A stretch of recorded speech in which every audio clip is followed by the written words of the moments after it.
Hey everybody, welcome. This is Cindy Allen, Editor-in-Chief of Interior Design. And today I'm excited to share what we are all craving these days. Some inspiration, positivity, and super cool ideas. Now, today we are revealing the winners of Formica's 2021 Form Student Innovation Competition. And with me to celebrate is Vice President of Marketing for Formica, and my dear friend, Amy Gath. Amy, how are you? I am fabulous, Cindy. It's so great to see you. This has been so fun and it feels so good. And it feels so good to finally be able to share the winners. I know. And now, Amy, can you believe it's already been a year since we revealed the 2020 winners? No, a lot has happened in the last year. I know.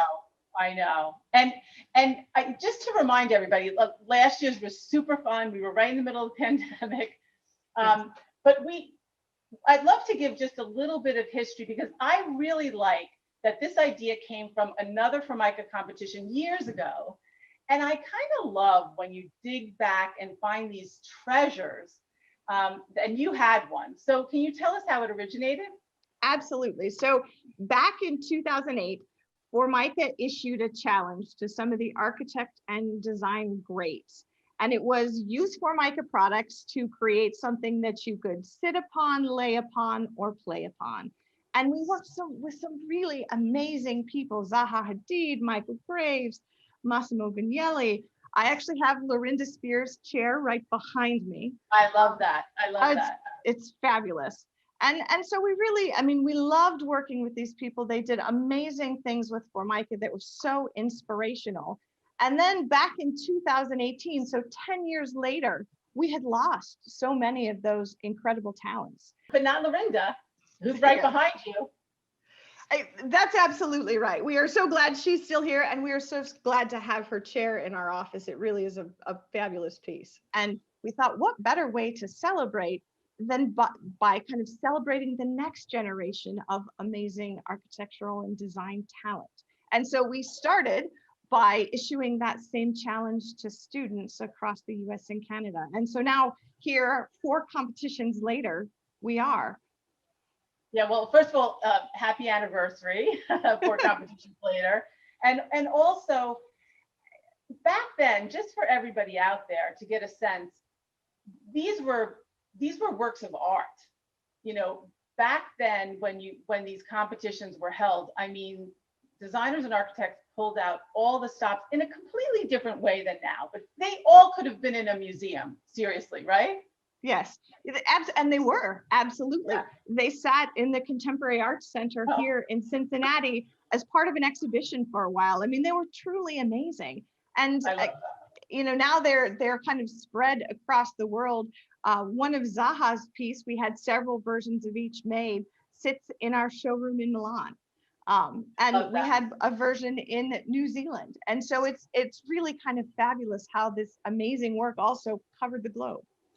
It really is. And everybody's vision was completely different. And the thing I love about Formica, because I actually am such a big Formica fan, I love Formica, is that it's like the building block for any idea. It's a great architectural product, and it reveals itself in these competitions in really innovative ways.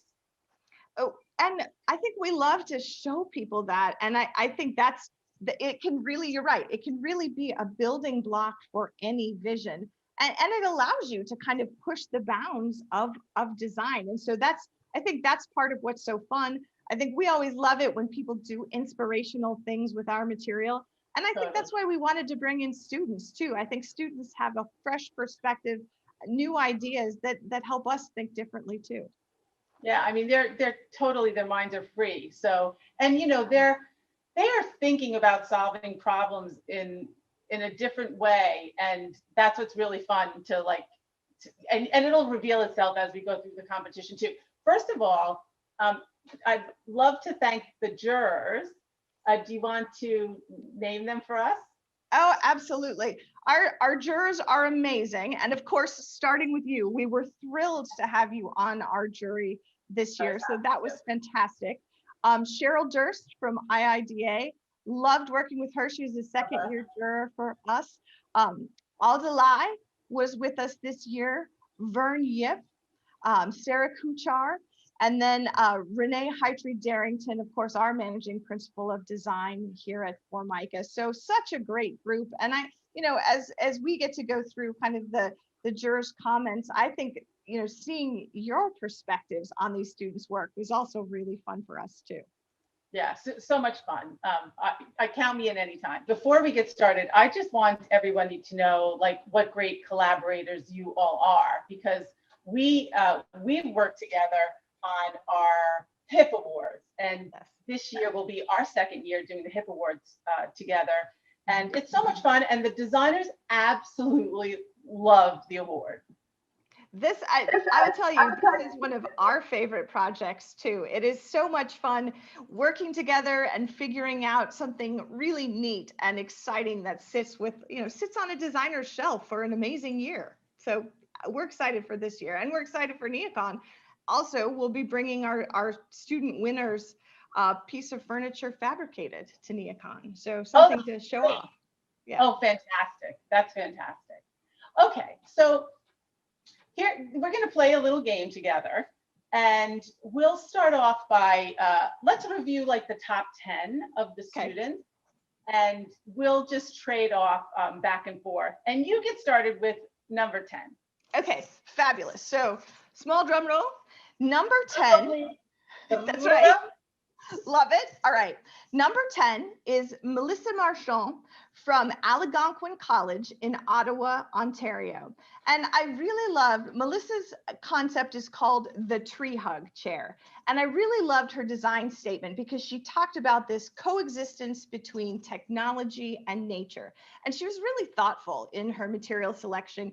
Each of the materials she selected stood for something. So part of it was technology, she used aluminum. Part of it was nature, she used one of our walnuts. Part of it was new growth, she used our green felt. And then the last piece was the brighter side for a bright future, and she used our yellow felt. So loved this, and loved this idea of just hugging a tree. It was fantastic. Yeah, I that's the thing that's super memorable too, is she said, yeah, I want to hug a tree, and I want to hug anybody right now, but a tree will have to do as well. We'll take it. We'll take it. Okay, so in 9th place, we have Dalmata Dreams by Becky Bors, and she went to school at the Center for Arts and Technology in Kelowna, British Columbia. And let's see, Becky, so she designed a wall unit with a fold-down table and pull-out chairs.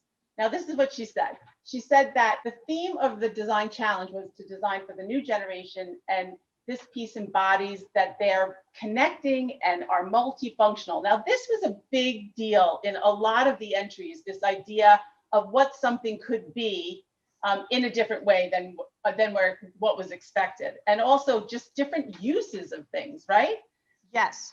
Yeah, so multi-purpose.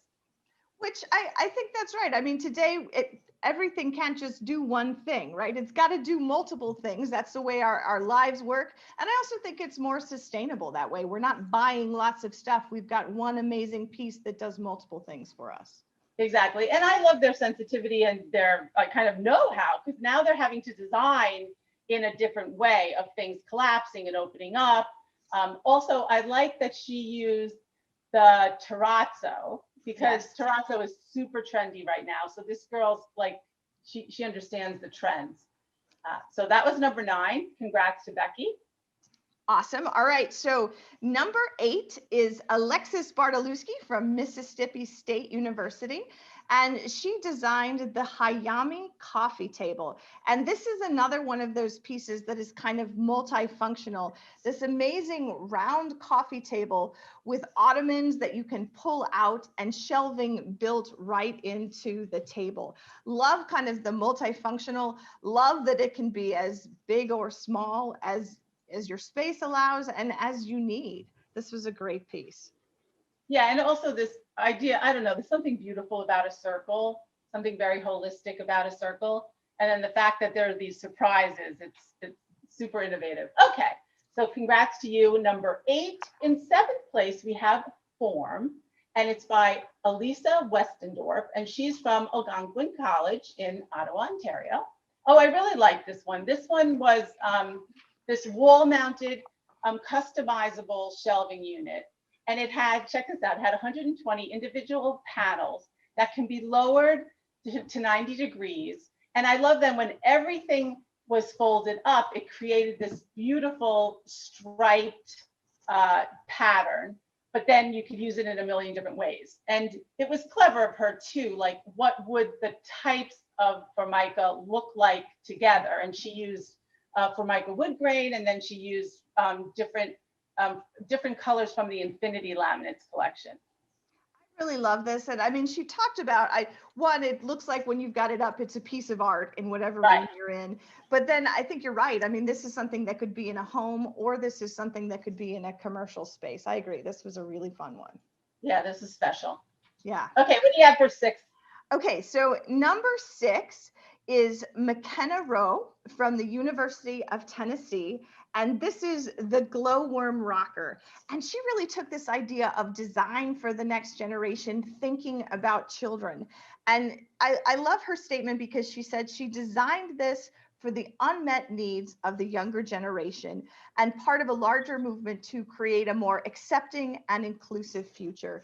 This is a chair that rocks and is really designed for children on the autism spectrum. So if they need to stim or kind of rock to calm themselves down, they can sit in this chair. But McKenna points out that, you know, other children can use this just because they learn better when you move. And so I thought, one, the design is beautiful and the thought behind it is really fantastic. Yeah, I mean, the sensitivity of these kids these days, the minds and what they're thinking about for a better future is really like touching, right? Mm-hmm, it is. And I think exciting to see as we go through all of these, kind of the research and the learning that they put in to really create something meaningful. I mean, you can tell from these 10 how much work they actually did put in, right? Yeah, oh, yes, absolutely.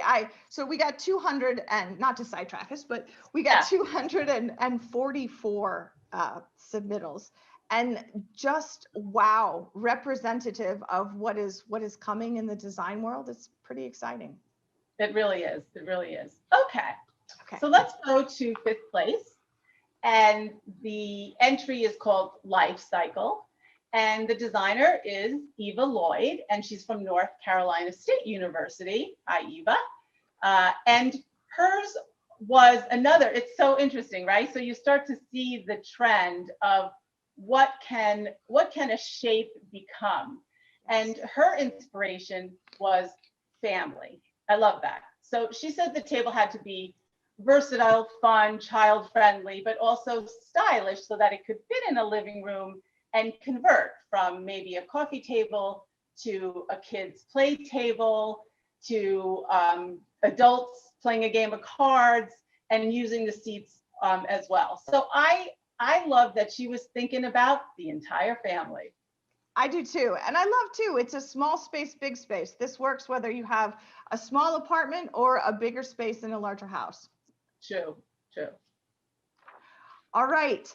So our next one is Ilo from Simone Boudreau and Marc-Olivier Desjardins from the University of Montreal. And this is, again, kind of extendable furniture that fits for your space, but it's an adaptable table that can kind of grow or shrink and has storage built in. And I like this because they talk about, you know, future generations tend to consume in a more minimalist way for environmental or economic or just wanting to live more simply. And so this is that multifunctional piece of furniture, really beautiful. They use some of the deco metal laminates in it with a deep burgundy color. It's really beautiful and it's just sleek and simple. Okay, so for the boys out there, I gave it super high marks because I found it to be really, really chic and really, really of the moment in terms of design.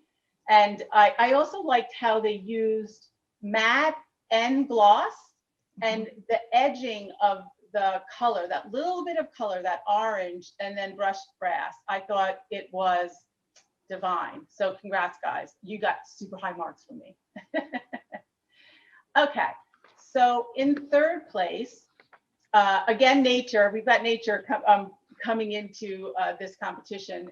He's called Ryan Todes, and it's called You, Me, and a Tree, which I thought was super cute. Yeah. And he's from the University of Cincinnati. And he was kind of, are you from there? No, but since it's down the street. Oh, that's right. That's very cool. Yay, Cincinnati. Yeah. So he was like kind of looking up and brainstorming keywords that define like the future and workers of the future. And he kept coming up with collaborative and biophilic. So very smart of him. And that's how those two ideas were incorporated into his furniture that connects people, as he said, with nature. And that's the chair is you, me, and a tree that can seat two people, or as he jokes, three if you count the tree. That's right. And you know what I liked about this one? This was completely different because it was meant for more public space. And so I thought his mind was not in the home, which makes a lot of sense that many were this year, but the fact that he was thinking bigger scale, because you could actually think about it also in multiples longer than 2 and 1 tree, but maybe 4 and 2 trees. That's I thought right. that was yeah, absolutely. I thought that was super smart. And, I really loved, I think one thing that all of us kind of learned through the pandemic and through this experience of being in our homes, we developed this desire to be out and to be part of nature. And I love bringing that out in and just kind of building that connection. I also love, he really used our new elms, and I think those are some of our most fabulous new wood grains. And so I was really happy. Thank you, Ryan, for using our elms. Oh, that's terrific. Okay. So, I think this is you. You're next.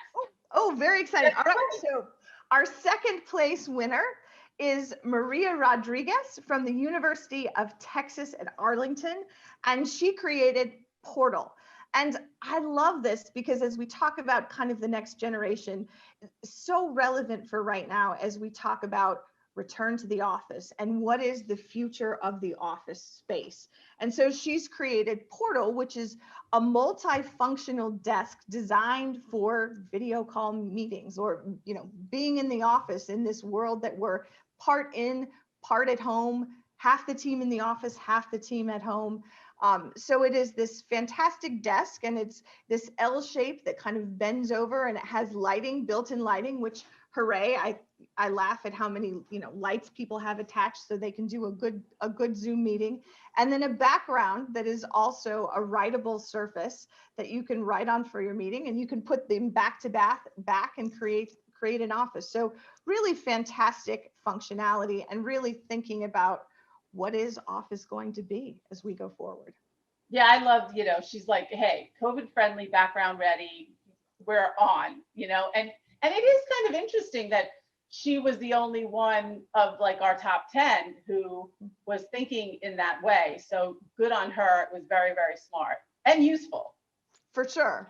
I'd like to order some for our office here as we start to bring people back. That's right. There you go. So Maria, you already have some clients. That's right. Okay. So now we really need to do the drum roll, right? So let's do a drum roll. The winner of Form, and in first place, actually, they're a team. So it's Martin Gonzalez Godoy and Benedict Laurent for Taboom. First of all, okay, the name is kind of fantastic, right? Love the name, yes. Yeah, so let's just start there. But what I thought was so interesting is it isn't typical that you would have a winner be children's furniture. So that's like a first. That, yes, to me, that's a first. And I have to say that as a juror, I actually gave 2 wins. One was theirs because first of all, I'd like to give more than one if I can, but also because I found that this one was so creative, so innovative, but it was for kids. So I gave 2 wins as my own, like, thinking about it. But I loved that the rest of the juror also felt the same way about it. And again, very multifunctional, but the hero are kids, and it's not just playing, but it's working and how to relax and how to put things away and how to play. I think they really took the original form challenge to heart as they created for, the design for the next generation, the sit upon, play upon, lay upon. And I really loved, it's a very sophisticated, creative shape. And so often when you go to buy things for children, you kind of just want to push them back in the playroom and shut the door. But this is a multifunctional, fabulous piece of furniture that is wonderful to have out and in front of everyone. And I really liked that too. I agree. It's super sophisticated, even though there's a wink and you understand it's for kids. It does look like a sculpture. It does look like it could have been from the original competition. And it would be very interesting to see these two design something for adults as well. Mm-hmm. I agree. I'm excited to see what they do in the future. And I will say, one of the things I love about this story too, is I understand Martin's mother is a preschool teacher. And that was part of the original inspiration for this, is watching children play and kind of thinking about them living through the pandemic. So I love that piece of the story. Yeah, that's beautiful. By the way, the students, they're both from the University of Montreal. And, a big shout out to Canada, because even at Interior Design, we get amazing work from Canada, good design minds there. And you could see it in the competition that Canada was in the house and well represented, which is fantastic. They absolutely were. And this is actually year 2 for Canada, because last year, Alexandra Clement from Cégep Saint-Jean-sur-Richelieu was our winner. And so, really speaking to the sophisticated design that we're seeing out of Canadian schools too. No disrespect to others. We're seeing amazing work from the US too, but kudos, Canada, right on. Totally. Hey, competition is good. That's right. So wait, so remind everybody again. So what will happen now? You bet. So the students are joining us, actually Alexandra from last year, and some of our other top winners are joining us, as well as our top 3 winners from this year are joining us at NeoCon. And so, of course, we're excited to see you. We're excited to see the HIP Awards. We'll be exhibiting Benedict and the 2 winners' work and Martin's work, along with Alexandra's work from last year. And so we'll exhibit, and then they'll get to tour around Chicago, tour around NeoCon, and visit some of the wonderful firms in Chicago. That's fantastic. Now, just so everybody realizes, so a year ago, Amy and I were doing the Zoom together, and we assumed we would see each other at NeoCon, and you would be able to show the 2020 winner, as you're saying. So I'm really happy to hear that he's coming this year at NeoCon. I am too. I can't tell you, excited to see people again, excited to be able to show off the amazing work of these students, 2 years worth of students who have done work through challenging conditions. So creativity blossoms in hardship, certainly, and this is just proof of that. Do you remember something that stands out just in terms of the competition itself? And do the students, do they reach out to you with questions? Who's helping source the sampling for them? How does that work? Sure. So they work like designers work. They will source samples off of our website. They'll submit questions to us through our website. I think we find every year the students ask really thoughtful questions about the product. We find that during the competition, they're going through tech guides more than ever, which I really love, just the thoughtfulness that goes into picking the product and thinking about how to use it. That's fantastic. So Amy, give us a little sneak preview of what we should expect from Formica at NeoCon this year. We are so excited to be at NeoCon. This year, of course, in addition to bringing Formica, we are bringing our Phoenix brand, which came to us from our Italian sister company, ARPA Industriale. So we'll have those 2 at NeoCon together in a fantastic interactive exhibit. So we're excited about that. And of course, we've just launched some really nice sustainability pieces. one of the benefits to Formica when we were purchased by Broadview is we really gained access to incredible talent and thinking and leadership around sustainability. So we recently announced that we'll be carbon neutral by 2030, really working to align with what the design community is doing. And of course, we're reducing carbon by 25% over the next 4 years, gosh. So, you know, a lot on the horizon, but we've worked hard and have some neat things coming in our plants to make sure we're giving designers tools that are also sustainable and, you know, their environmental impact is as minimal as possible. That's amazing. By the way, I'm really excited to see Phoenix in person as well. Phoenix is really beautiful and really amazing. And, you know, I think what I love is our Italian friends gave us what has been really become the standard for gorgeous Italian kitchens. And I think the commercial design community too has taken it and developed amazing furnitures and walls and the casework. It's been fun to see American creativity paired with gorgeous Italian design. Yeah, and yeah, this idea of being in a, you know, proud American company, and then this collaboration that's so interesting, and I think will bring about a lot of interesting new perspective, new product, new innovation, and it couldn't be, you know, better teamed with our pals at Formica for sure. We think it's best ever. And I love this. I think having global sister companies, I think, speaks to kind of the way the world is, right? Yeah. The world is becoming smaller and smaller. We all work together, and we've learned from them, and they've learned from us. So it is a fantastic partnership. Good. Well, big thumbs up on that. And, you know, to all the students out there who submitted to the competition, there were a lot of great entries. So congratulations to all of you. This is a really good way to get your ideas and your work out there. So submitting to competitions, it's going to be part of your life. So get used to it.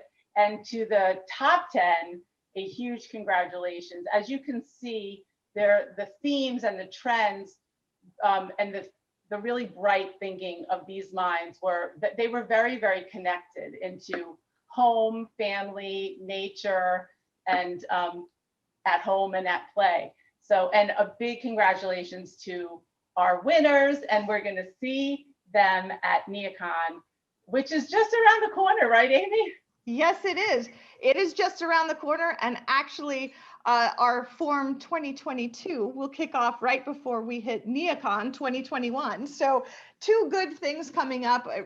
The future looks so bright for the design world. It really, every time we do this, I'm so heartened about the world, about the future, and about the future of design. And so good things ahead. Absolutely. So, and a big congrats to our friends at Formica for this 2021 Forum Student Innovation Competition, and for giving to the industry and then trying to always push it ahead. Big thanks, Amy. Oh, thank you for having me today, and thank you for being part of our jury, and can't wait to see what we see Always. next year. Exactly. Me either.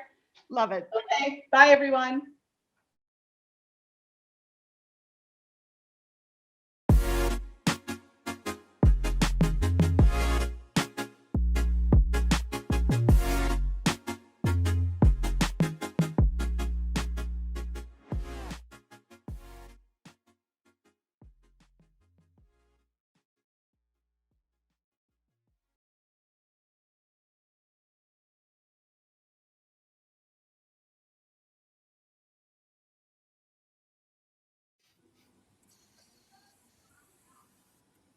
Hey, everybody. Hello, Cindy. Hey, Hi. Hi, we're live. Hi. How's everybody doing? How Niki? Very well, thank you. Hello, Very great, thanks. Okay, hello to everybody out there all over the world. I want to introduce myself. I'm Cindy Allen, editor-in-chief of Interior Design Magazine out here in New York.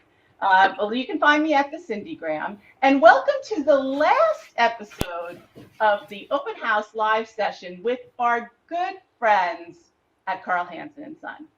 Okay, so Over the past year plus during COVID, the entire world has a deeper understanding and appreciation of the importance of home, right? Everybody out there? And the comfort and contentment it should bring, which is why the residential design market has gone through the roof. The Danes call this characteristic hygge, and today we're going to talk about just that. There's another phrase that a man's home is his castle. Well, what if you actually own a castle? How do you find hygge there? Okay, so we have, this is very, very special. We have Carl Hansen. He's the owner and CEO of Carl Hansen Søn. Everyone clap out there. Amazing. And he's going to lead the way today. And he actually owns a castle on the Danish island of Funen. Can't believe it. All right. And also joining me is author on Scandinavian design and interior stylist, who also has an award-winning social media platform called My Scandinavian Home. Everybody go follow her. Her name is Niki Brantmark, and she got the personal tour of the castle. I wish I was there. How are you guys? Very well, thank you. It was a beautiful day, I would say, Niki. We had a very nice time. Absolutely. Yeah, It was I have a real honor to be there. Yeah. You guys had really lovely chemistry together. And to everybody out there, we're about to play a 10-minute clip, so you'll get like kind of a sneak peek. I did want to ask each of you one little question, and then we'll go into the video. So, Eric, you've done big things in your career. Thank you. But taking this on was quite a challenge, wasn't it? Well, it was, of course. It was a fun decision. My wife and I made about 20 years ago, and we had a farm actually up in the northern part of Denmark. And when I took over Carl Hansen Søn, we agreed, both of us, that we should live a little closer to the factory, but we should have something as crazy as being farmers, because none of us were farmers, and we did it, and we did it ourselves, and we also made a success out of it, but a lot of fun. But something that was as crazy as buying a farm and operating the farm, and that was my suggestion. There was we buy a castle, and we went around and saw there is actually at Funen Island quite a few available. But they are not in the best condition.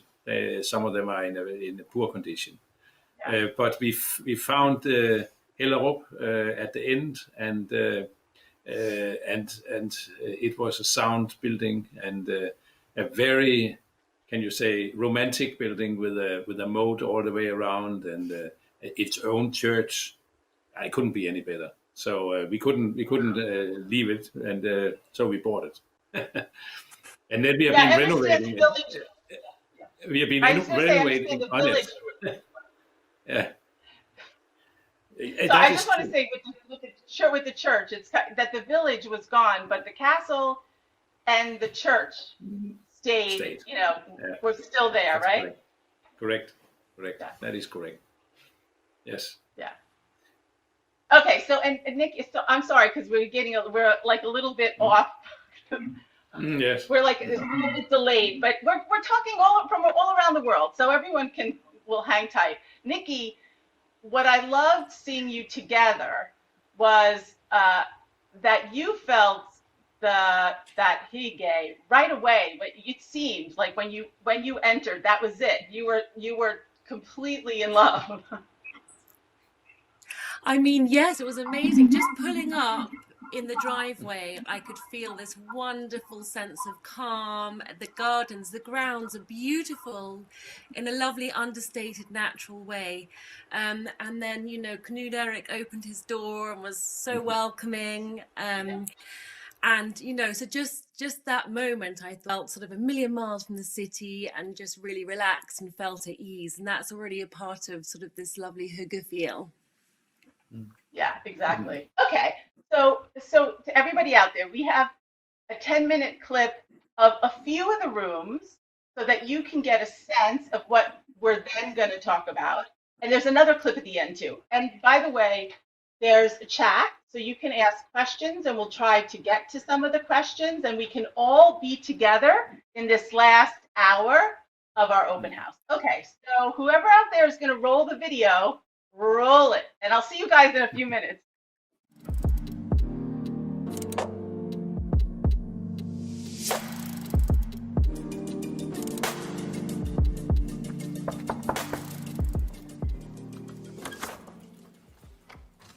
Hi, Niki. Hello, Welcome. Eric. How are you? Great. Good. Thank you. It's wonderful to be here. You like it? Yeah, I feel a Good. million miles away from the city. You are. What a fantastic house. I understand that you've been bringing it back to its former glory. Yes, well, we're trying to. It's back to its original colors, and outside we have done a lot. Yeah. Put a new roof on as well and things like that. So we've done a lot of renovation, but now it's perfect outside. I love it when homes, old houses are brought back to their former glory. Exactly, It's exactly. just- That is so nice. So, I mean, do you mind me asking? I mean, it's a vast manor. How many rooms do you have? I really don't know exactly, but I think about 40. Yeah. Yeah. But I know that being Danish, you'll have the whole hygge Yes. thing going And the on. best thing about this house is that the rooms are not so enormous. There are many of them, but they're not enormous, and therefore it's easier to make them Cozy Yeah, and exactly. intimate Exactly. and warm Yes. and inviting. Was Yeah. that to do with the heating formerly? Also, yeah. we put central heating into the house. It didn't have any when we moved in. It was only the really? stoves in every room. Oh, so you've got a fireplace in Yeah, every yeah, room. yeah. Oh, sounds wonderful. I They're can't still wait to there. see it. We can go in, get the fires going. Sure. Let's go in and have a look. Brilliant. Sure, please. Thank you. Thank you. Please. Ah, the dining room. That's the dining room, yes. How fantastic. I mean, it's a large room, but you've got such a warm colour on the walls. It just Right. immediately feels Right. warm and inviting. We When have do you dinners use it? here. We often have dinners with business connections and things like that, and they come and they stay here as well. And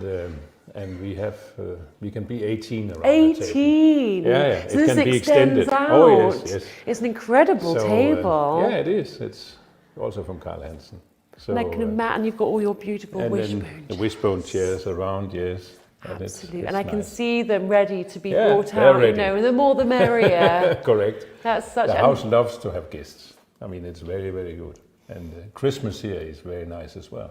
oh, because I can. And it's extremely cozy. I You can have tell your you. wonderful Yeah. masonry oven, and you've got. I can see that you've yeah, got candles all around the Exactly, room. exactly. So it's sort of So dinner by that's- candlelight. Yeah, exactly.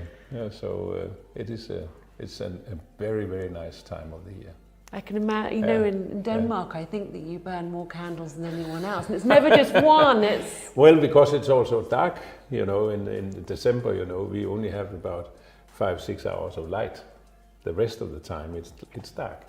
So of course we burn off a lot of candles. yeah, and I think one of the things that when I walked into the room that struck me is, you know, when they talk about hygge, it's about being together, but it can also be something that you enjoy alone. Alone, yes, of course. And so I see that you've created a corner where you can just relax. Lots of and- corners where you can sit down and read, or work with your iPad or whatever you like. Yeah, I think sure. that's a really important part Yeah, of, you know, sure. when I see Danish homes, I think you're really clever at creating these a zone where you have a warm light, a reading light, you have a cushion, you have somewhere to put your feet up, you have your candles, Exactly. and it's just somewhere you can really just relax and switch Exactly. off, you know, at the end of the day. we do. But I have to also say that I did psychology for my degree, Okay. and you know, evolutionary. We always, you know, we used to have to keep a lookout and protect our Sure. clan. Sure. And when you place a chair like this, you can see the whole room, but Yes. you can also look out You the have window. overview. Exactly. And I think hygge is a lot about feeling safe, and so exactly. naturally you'd feel really calm and Sure. safe. And Sure. content and that.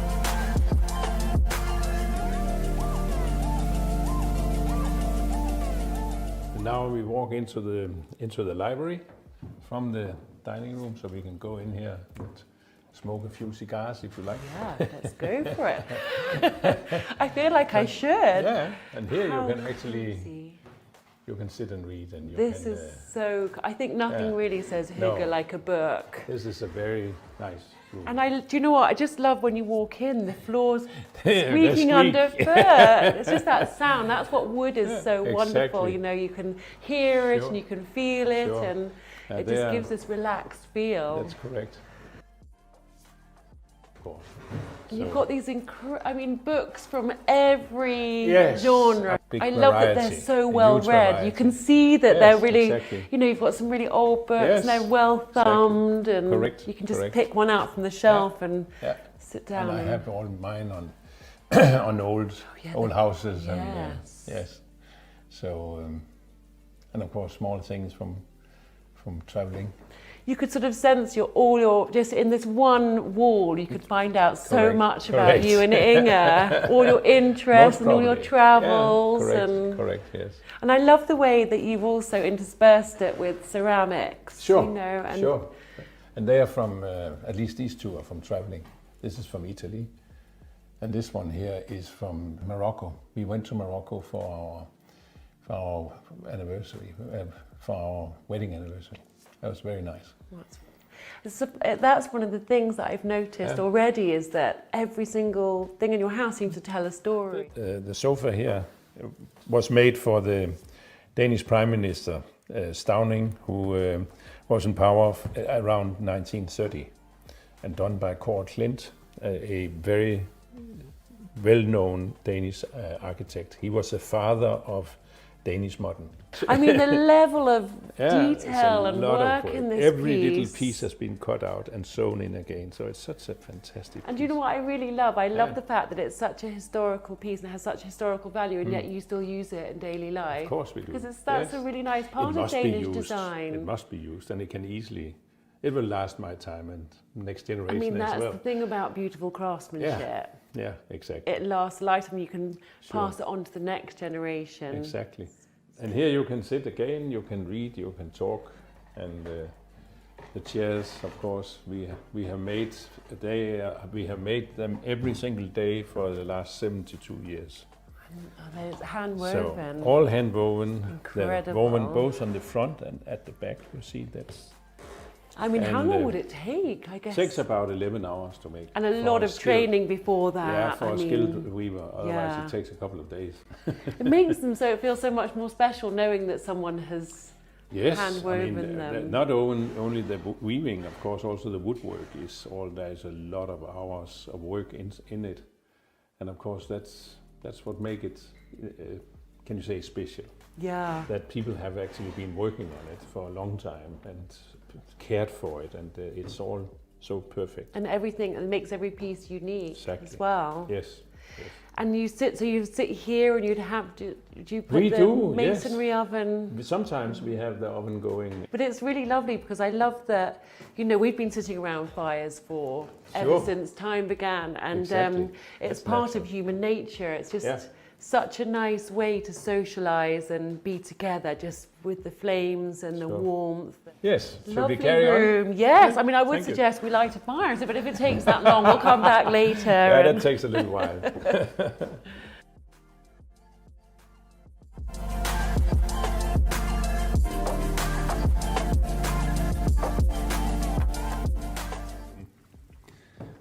Please. You've got this magnificent piece in front Yeah, of that's you. my dad's masterpiece. He did this in 1937, and he got, of course, top marks for it. I can imagine. He was a very perfect person when it came to carpentry, and he was extremely good at it. It's incredible. Yeah. And this whole room is, again, you've managed to create, I mean, it's a large room, but you've created so many different zones, which makes Yeah. it feel more intimate. Yes, it is. So you can have the fire, light the fire there, and then sit around and here you can of course have this evening sun coming in, and over there you can sit and read. And this is what happens, you know, you can just find a you can move with the light. Exactly, yes. I know, the other thing that really strikes me is that if you walk into sort of these stately manor homes in other countries perhaps, you get these really huge, grand bouquets of flowers, you know, delicate, done by the florist, and Yes. I love that it's that's so not us. understated. Yeah, exactly. You've taken wisteria and cherry blossom. I've seen lilacs. It's just sort of brought in the nature, bringing your surroundings inside. My wife goes into the garden and cuts them, put them up, and I am fully agree with you.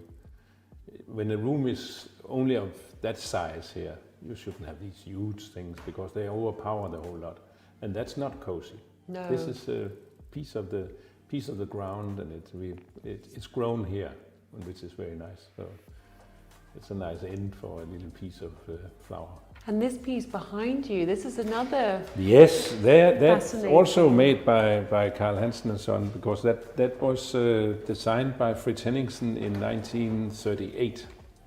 So we actually produced that during the Second World War, and we probably survived on it as well because it's made from oak, and we have so much oak in Denmark, so we didn't need to import anything.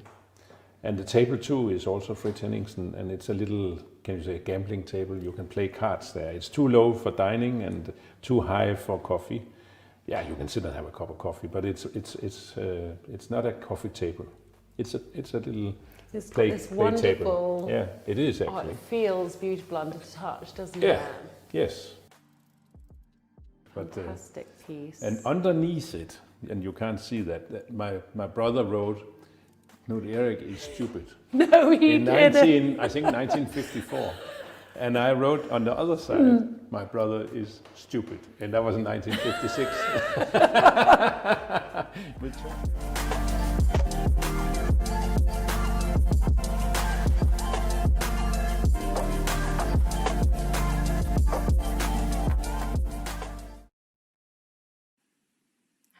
Oh my gosh. By the way, Eric, you're the one with the castle, so I don't know who might be stupid, but certainly not you. Yeah. That's so funny. First of all, it's so spectacular. I'm sure everybody out there is going, "Oh my God, I want to see more." But Niki, I was wondering, how far away are you from this? Like, how long did it take to get to the island? I mean, I live in Malmö in South Sweden, which is over the bridge from Hagen, 20 minutes over the bridge, say. And then probably it was about, what would it be, 2-hour drive, Knud Erik? 2 hour drive. Yeah. Yes. From about Malmö, 2.5 hours from my home. Yeah. But completely transported, right? I mean, you know, during these times, I haven't been on holiday for a year, and it felt like honestly, it felt like a mini break. It was just so magical there. Wow. You know, we feel it. I'm very jealous because I'm used to being the one who gets the tour, but I like you already, Niki, so it's all good. You're always welcome. Absolutely, you can come anytime. Thank you, Eric. Thank you. You know, Eric, I'm such a big fan. You know, over COVID, we did an awards program called Best of Year. I'm not sure if you even know this, but you won a lifetime achievement. I did a whole story about you, but you know, it was over COVID, yes. So we didn't get to meet in person. So it's so interesting that now we get to spend a little time together, and I appreciate it and everything you've done for the company, which is a lot. But tell us, when you're taking on a project as big as this, I think you said you weren't sure there were about 40 rooms.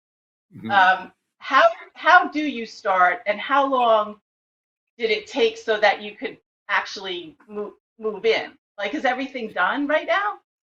No, it wasn't, and it has. I mean, the house is built in 1670, so I mean, it is.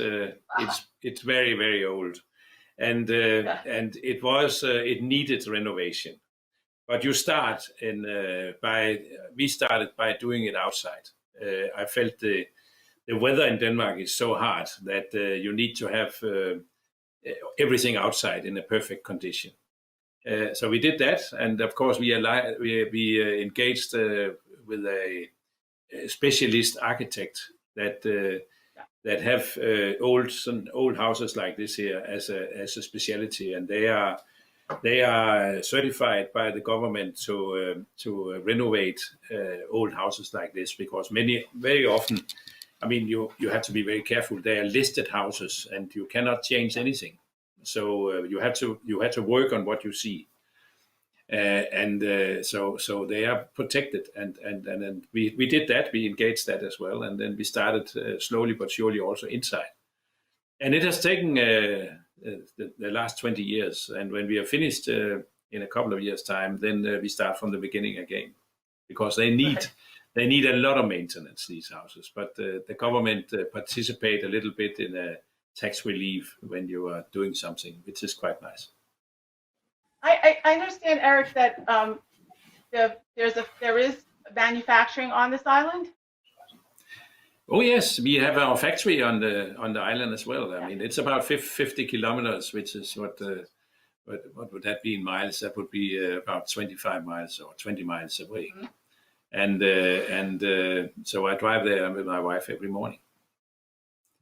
So you're never too far away from the furniture. No, definitely not. And we have, of course, a lot of the furniture in the house, which is quite nice. I have to say that when we're talking about, and I'm sorry if I don't say it exactly correctly, but the term hygge, that I think the furniture in the castle has a lot to do with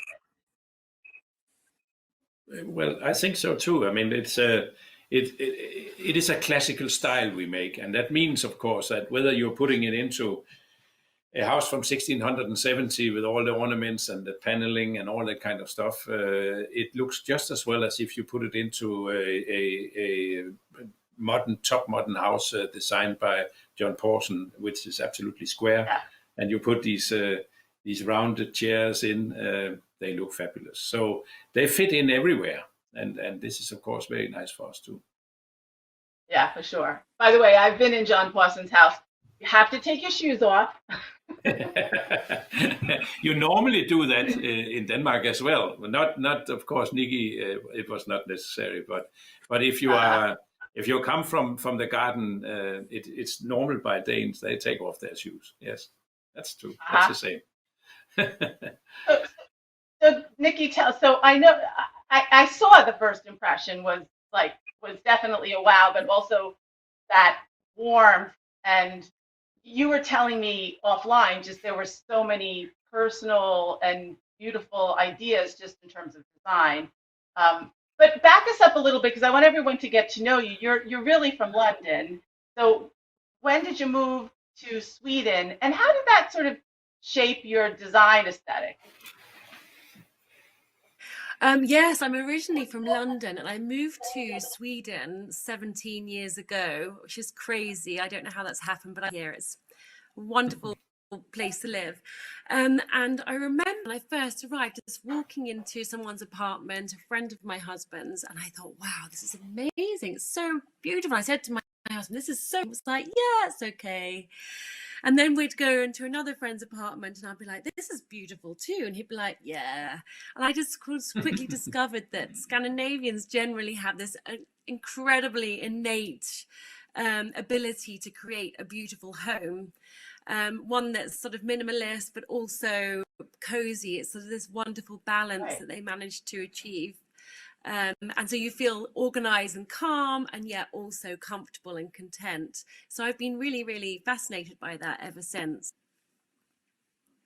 Yeah, and you can see it in the house. I mean, Eric, when you're thinking about this, because I think it's definitely ingrained in kind of the Danish culture, that when you're thinking of such a big house, that how do you kind of tackle bringing that in from the get-go? Well, I think it takes a lot of time, and we need to think really when we do things, and it is not made in a very short while. It's made over 20 years. But it comes naturally because, I mean, we are sitting inside the house a great part of the year because of the very rough climate we are living in. It's either storming or raining or both, and our summer is very, very short. So we used to living inside. So I would think the houses are larger, and they are all, can you say, giving people you said the security, which is absolutely right. When it's storming outside and the weather is very heavy, you can sit inside warmly and enjoy reading a book or talking to your family or eating or whatever you like, sleeping, and that is very nice. And I also think, when you are surrounded every day by noise or plastic computer screens, glass, aluminium, cars and what have you, and then you come home and you close your door, and then you live in a completely different world, and you feel really relaxed, and you feel also safe. I think that's very important, and that goes back right to the people that lived thousands of years ago, and this is a culture that we have continued. Yeah. I'm not sure the order of how you went through the house, but in the video, Niki, you were in the dining room first, and your immediate reaction, and it's one of your like ways of creating hygge, where you were sort of like, oh my God, the candles are everywhere. I can't hear anything. Oh, you can't hear? Can you hear me now? Eric, you answered Yes. that, and if Right. you can hear us, then yes, okay. Well, there we use a lot of candles, and of course that is again something. It is natural to have a little fire burning under control, of course, giving a special light and a special atmosphere, which is something that also I think dates back for thousands of years or hundreds of years at least before we got electricity and so on. So we have it's part of the culture. So every Dane have their own candles holders and light up some of them every night. That's true. There were a lot of them. So are there candles in a drawer in every room? Like, how do you like the candles? Because it's almost Basically, like a... Basically, there are, and we don't light all of them every night. But I mean, in the rooms where we are, we can have one or two of them of the candles burning, and which is very nice. And they burn until you go to bed, and then you blow them out, and that's beautiful. Niki, can you hear us or no? Niki can't hear us. Okay, so you'll work on Niki. Niki, we're smiling at you. We're smiling at you, Niki. So, but that was one of Niki's way to create hygge, because she was really impressed and felt emotional about the candles. The other thing, when you walked through the house, like in the library, there were all those beautiful books, but then there were the objects sort of scattered throughout, and there were all of these stories of your life there. Right. Yes, I mean that's another thing which is part of hygge, that you are reminded of the travelings you have done and the happy time where you have been traveling or being together with your small kids or whatever. They are small ornaments that are placed all over the house and reminds you of a nice time you have had, which is also hygge, and that we have as well. That reminds us of a good time.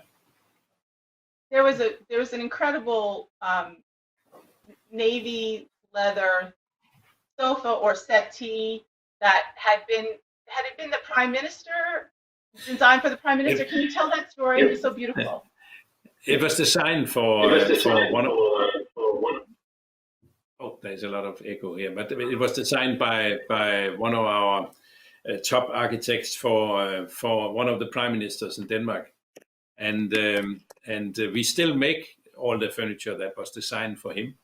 and we have them in the house, and you will see them later on. I hope in the film, they are in the house, and it's not exactly the same as he got. They are in a museum in Copenhagen. The actual originals from his office, but we are still making the furniture, and which is fun because it's nearly 100 years ago. So they live still. Hear us. I wonder if she can go out and come back in. Hello, I can Hey, hear you're back. you again. Niki's back. Yay, Niki. Okay, I was worrying about you, Niki. I was worrying about you. I'm not sure. Okay. So we were just going through some of the things that you were super impressed by. One were the candles and kind of soft lighting. There was also soft colors in the room, and then also layering your home with things that tell a story. Like, you want to do that, and you were very impressed by that. Yeah, absolutely. I mean, I think that, anyone can go out to a shop and just buy, a whole unit and just put them in a room. And also you can make it cozy anyway, if you do that with blankets and cushions and lovely warm textiles, but just adding that personal touch. Every item telling a story, really taking your time to create your home year after year, collecting things on your travels, pieces with sentimental value. And I think it will give your house and your home a whole other element of being personal, and having that wonderful touch that people will walk through the door and know that you live there. Mm-hmm. Absolutely. I mean, we can't forget that, like Eric, every room has incredible pieces from masters of furniture design, and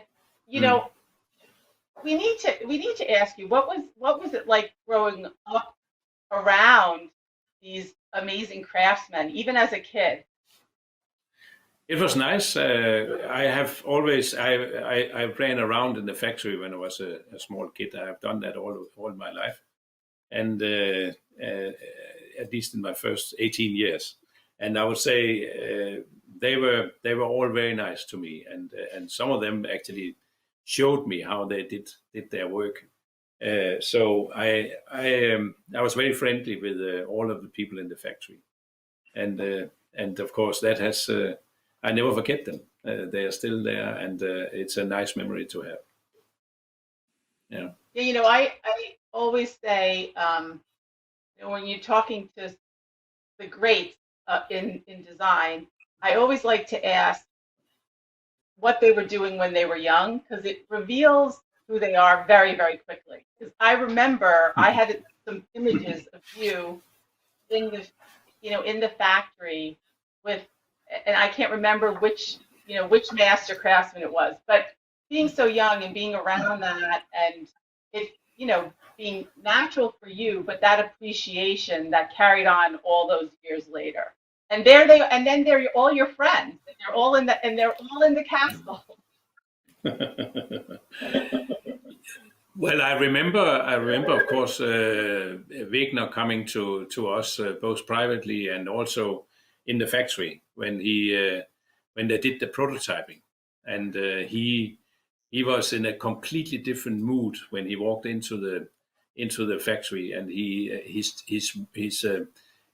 speak changed to the the slang that you speak in a factory like ours. He would completely change, and he was having hygge when he went around with some of the little older of the carpenters that were extremely experienced, and they could really discuss how to make things.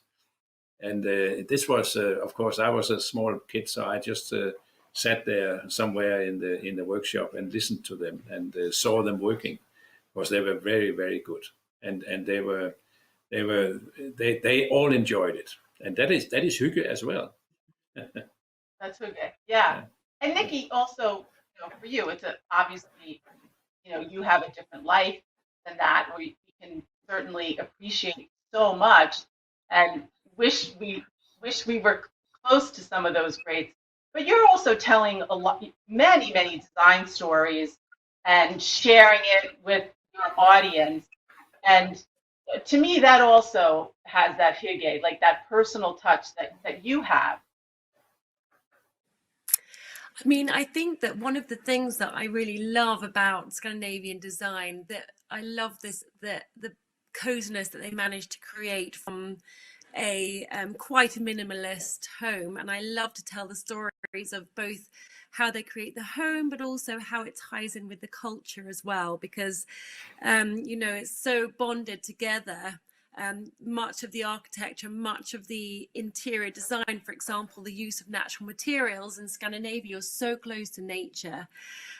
So it's natural for Scandinavians to draw the nature inside, the wood, the leather, the stone, and we feel very relaxed from being in nature. It's a sort of really, you can't help but feel relaxed or walking along the sea.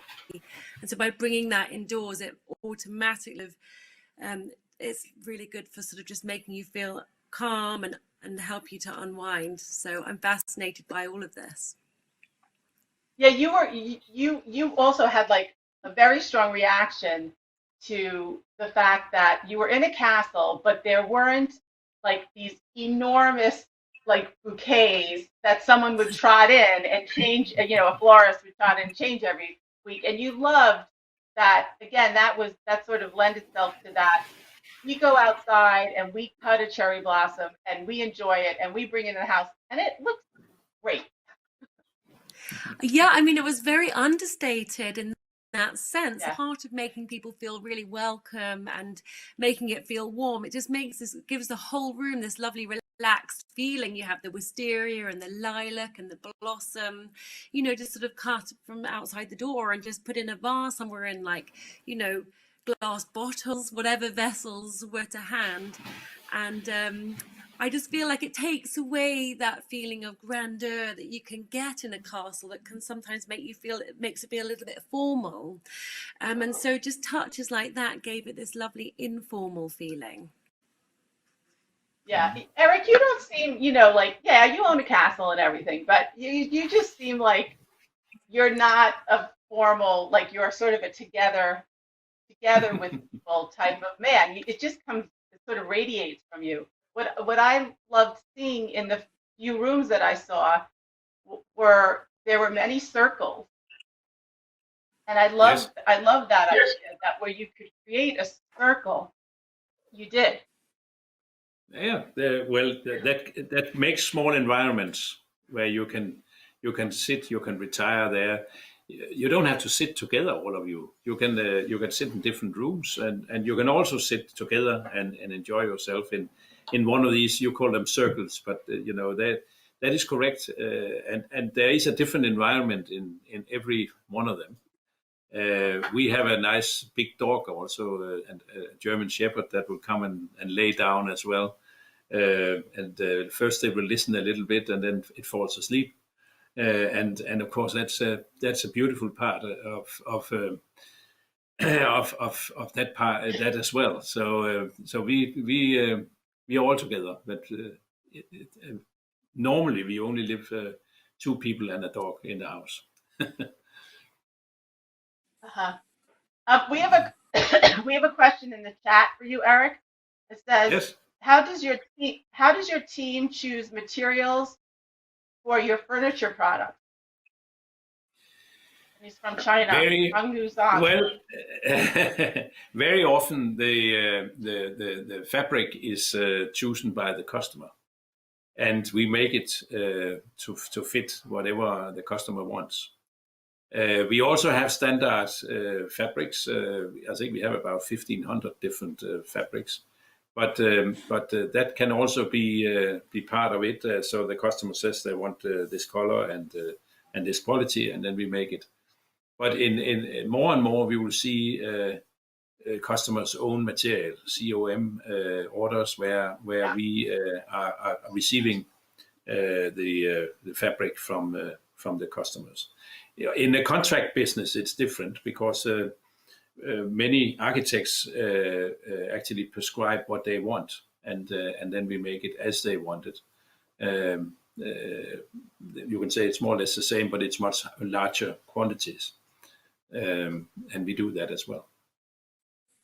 I mean, wood is such a big piece of the business, big piece of the equation. Yes. How are you? You know, I have some interesting conversations with manufacturers. You know, like those that sourcing wood, just how much like that's a whole education about where you can find it and how you can source the best and how it can replenish itself. And that's, you know, sustainability is such a big issue today. Yeah. So everything we make is certified by FSC, so it is certified and it is controlled. I think 90% of the wood we are using is certified. The last 10% comes from Danish forests that are government controlled, and we still have a law from 1807 that when you chop down a tree, you have to plant a new one, minimal a new one. You can also plant two because we are getting more and more forests in Denmark. But to answer your question, a lot of the wood we use is actually growing in our backyard. It's growing in Denmark somewhere or in northern Germany. So we don't have to transport it too far away from too far away. And thereby it is actually it's natural for us to use the wood, but it is also environmentally safe because we don't transport the wood for very long distances. Which it is everything we use except for the American walnut. It's growing in our backyard. That, you know, that's what we hear, you know, over here across the pond too. Like with everything that's happened with COVID, everyone's talking about two things. One is wellness, which I think is a form of hygge that we're talking about, but wellness in all its forms, and also designers want to source locally. You know, and as much as they can, they want to source locally, like in a very deep way they want to. So I'm glad to hear that. Niki, what do you think about, you know, when you look at all of the lines, you know, so much of that wood, it's so warm. They're like sculptures, every piece to me. Like one is more beautiful than the next, but don't you think that helps bring in this hygge that we're all searching for? Absolutely. I mean, wood is just a perfect material for creating hygge. I mean, they're all sort of solid wood. It's natural material, bringing nature indoors, but it also has this wonderful tactile feel to it. It feels wonderful to touch. And it's timeless, but it will also change a little bit with time. So it becomes sort of like a living material. The patina on the surface, the way that it maybe creaks when you walk along a floor, for example. It's a really beautiful material. It just creates this wonderful atmosphere. I like that you said that too, because in the video you were saying, I love like feeling the creak, hearing the creak, because it took us there. It took us there with you. So I did want to thank you for that. By the way, you also talked about, like, we didn't see the rooms as being big because it was kind of filmed like tighter, which was really nice. Like we felt more intimate with it. But I love that you said like a big room can have multiple, you know, seating groups, and that creates that kind of intimacy that you're talking about, Eric. But Niki, you responded to that. Yeah, I mean, it's quite an important thing. I think in the past year, a lot of people have been spending so much more time at home than they ever would before, and therefore the rooms have been had to use for so much more. You know, it's been a workspace, a school desk, cooking, socializing, the works. So creating and carving out zones in a room is becoming more and more essential anyway. But in this sense, with the hygge, we are, you know, if you take children, if we go somewhere and we stay in the tiniest place, they'll be the happiest. And humans to be together, it's this closeness. It's about hanging out in a nice, cozy environment where you feel safe and content, share stories, no screens. I didn't see screens in any of these rooms actually either, especially in these small circles. And, you know, we've been gathering around fires, as I mentioned in the film, since time began. It's just a natural way for us to want to be together. Yeah, we have some questions. I'm so happy people are asking questions.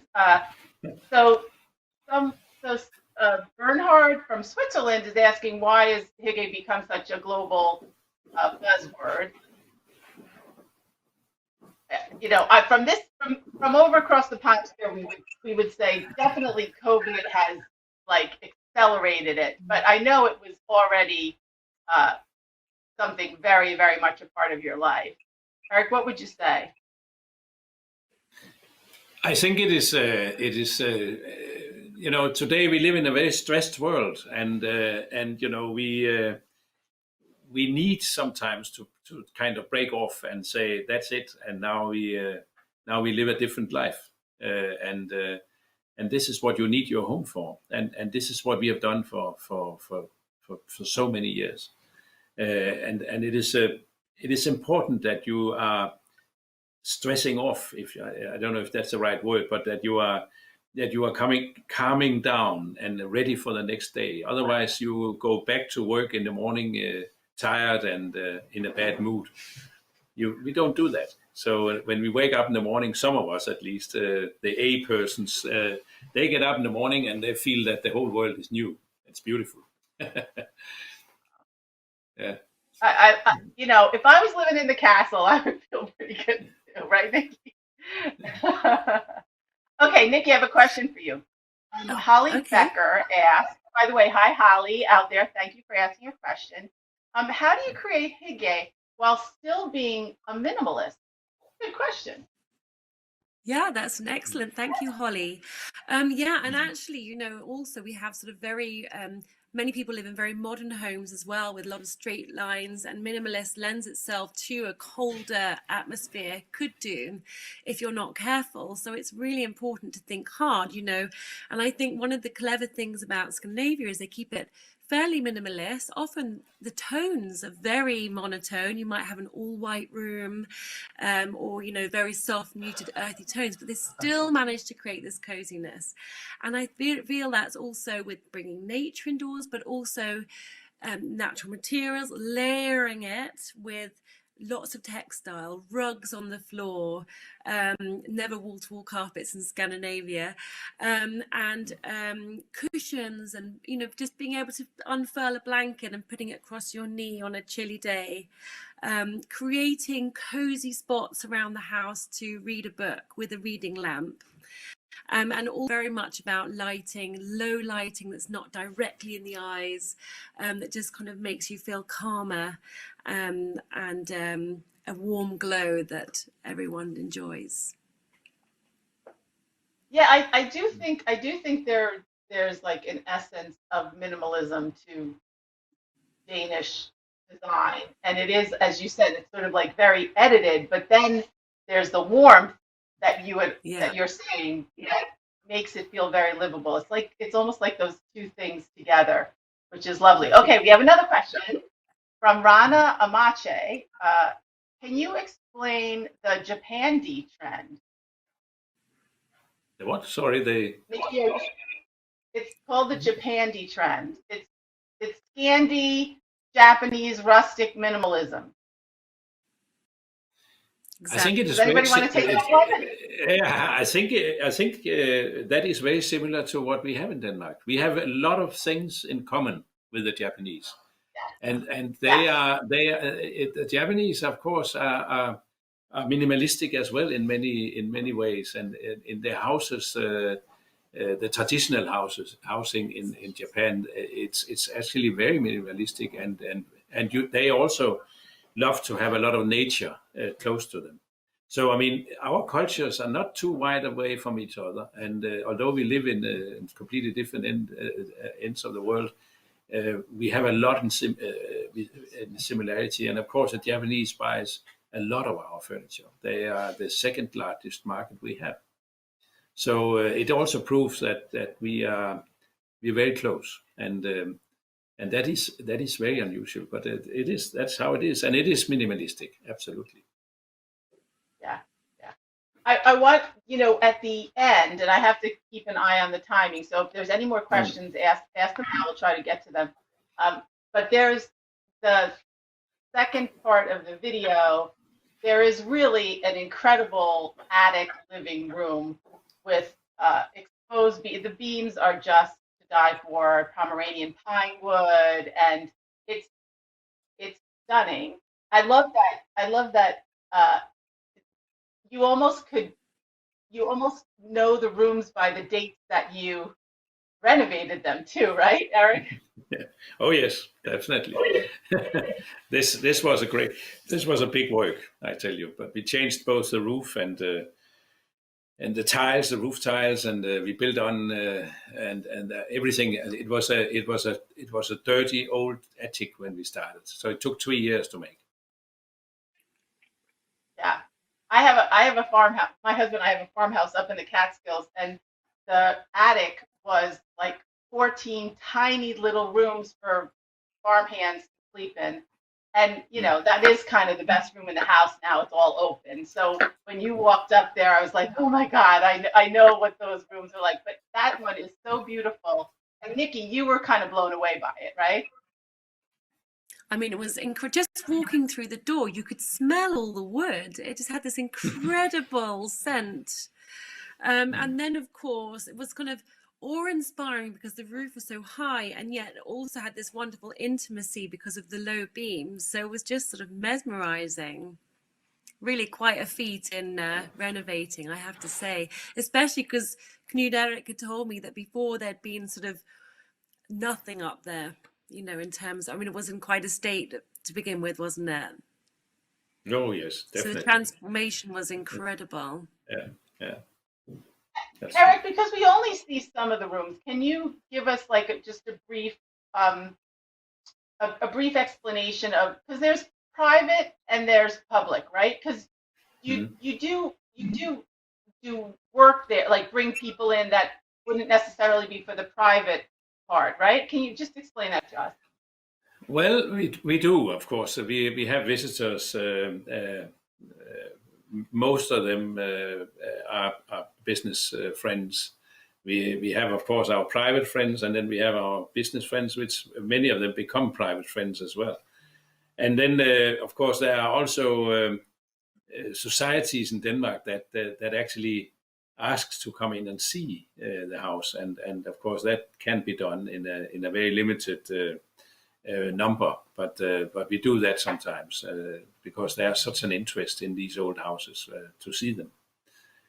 So we have guests in any way you think, but it is our home and we live there, and that should be private. Yes. Yeah.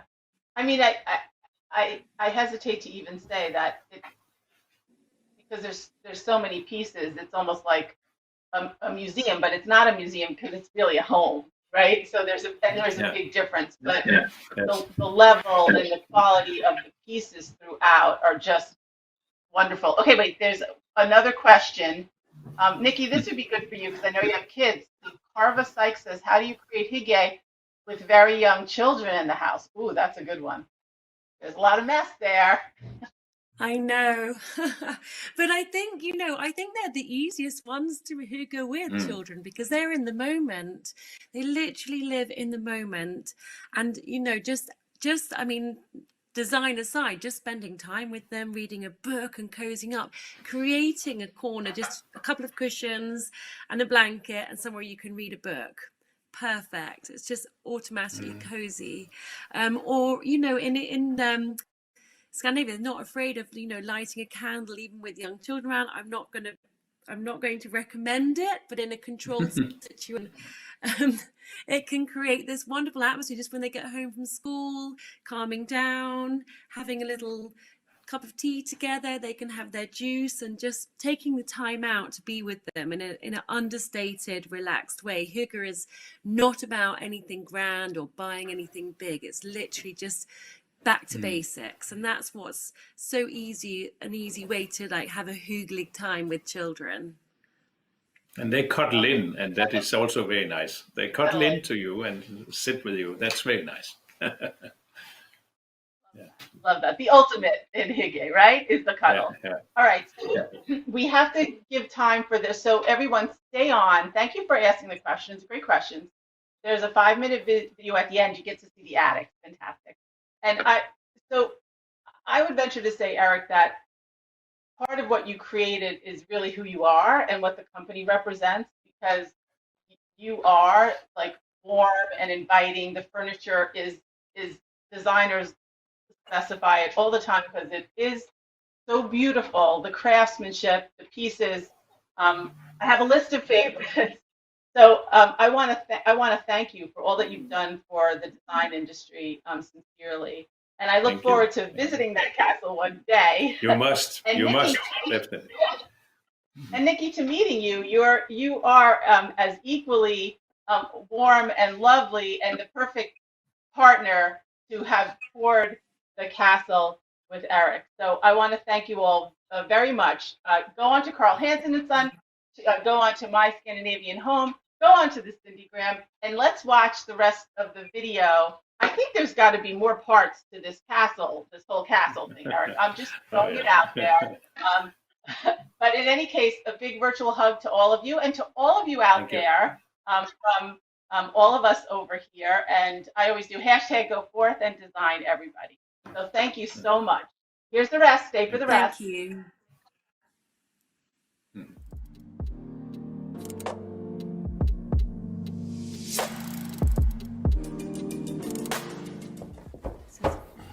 Incredible. You like it? Oh, it's magical. So it's like out of a fairy tale. Have you converted this? We did.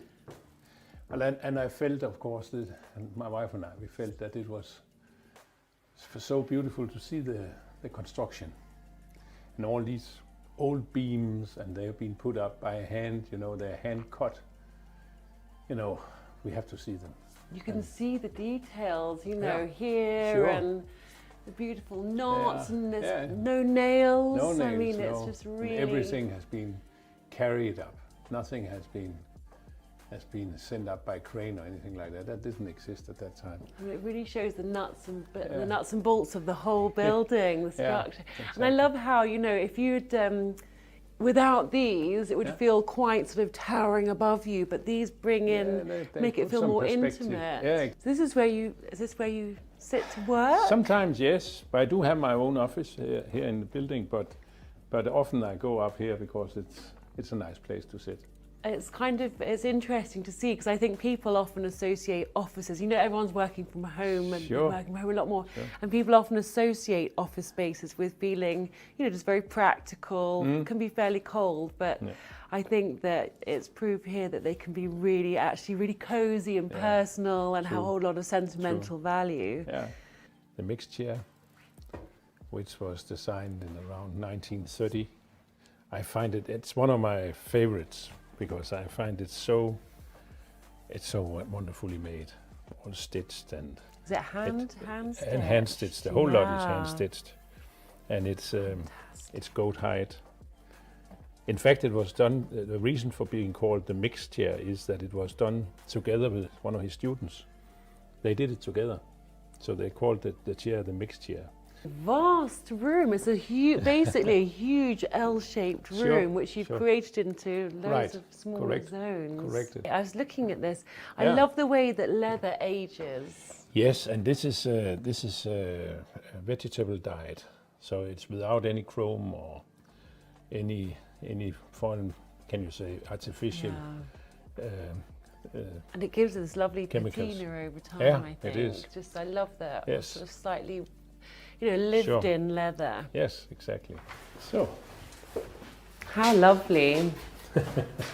I mean, it's different from the rest of the house that we've seen, because it's the ceilings are lower. That's right. We're in the older part of the house. Exactly. This part here is from 1670. Wow. And you have in the end here, you have a brand new kitchen. And in this end here, you have the old cooking place where they used to make the food over open fire. I love that it's all still intact and still in place. It just yes. adds to the real sort of warm and inviting and cozy.